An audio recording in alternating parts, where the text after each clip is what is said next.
Hello বন্ধুরা, কেমন আছো তোমরা সবাই? আশা করছি ভালো আছো। আমিও খুব ভালো আছি। তো চলো আজকে আমি কিভাবে শুক্তো বানিয়েছি সেটাই তোমাদের সঙ্গে শেয়ার করব।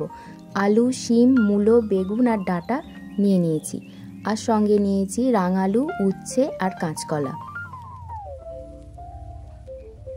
সর্ষে আর পোস্ত পরিমাণ মতো নিয়েছি, এটা রাঁধুনি। আমুল দুধ, শুকনো কড়াতে জিরে আর পাঁচফোড়ন একটু ভালোভাবে ভেজে নেব।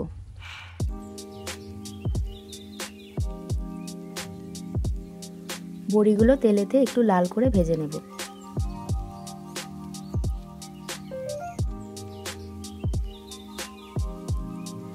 এবার সব সবজিগুলো এক এক করে ভেজে নেব। উচ্ছে ভেজে নিচ্ছি,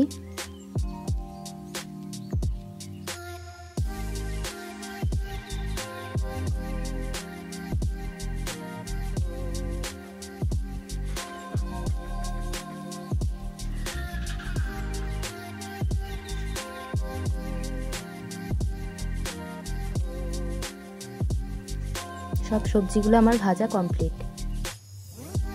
কড়াইতে তেল দিয়েছি, গরম হয়ে গেছে। তেজপাতা আর শুকনো লঙ্কা আর অল্প একটু পাঁচফোড়ন দিলাম।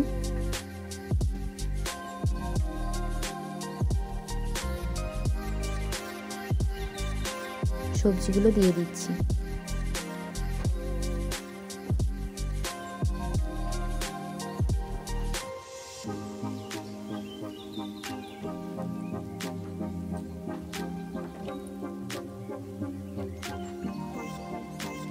একটু আদা বাটা দিয়েছি, স্বাদ মতো নুন।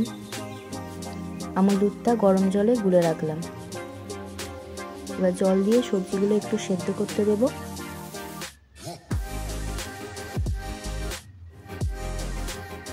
সবজিটা সেদ্ধ হয়ে গেছে, এবার দুধটা দিয়ে দেব। সর্ষে আর পোস্ত বাটাটা এবার দিলাম। ভালোভাবে মিশিয়ে নিতে হবে।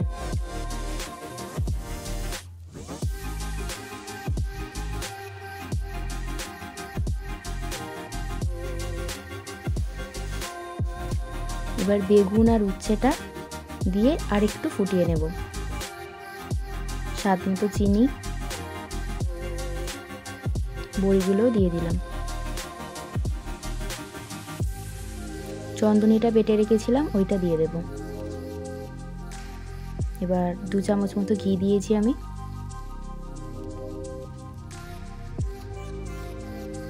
ওই যে মশলাটা গুঁড়িয়ে রেখেছিলাম, ওই মশলাটা এবার ওপর থেকে দিয়ে নামিয়ে নেব। ব্যাস, রেডি হয়ে গেছে।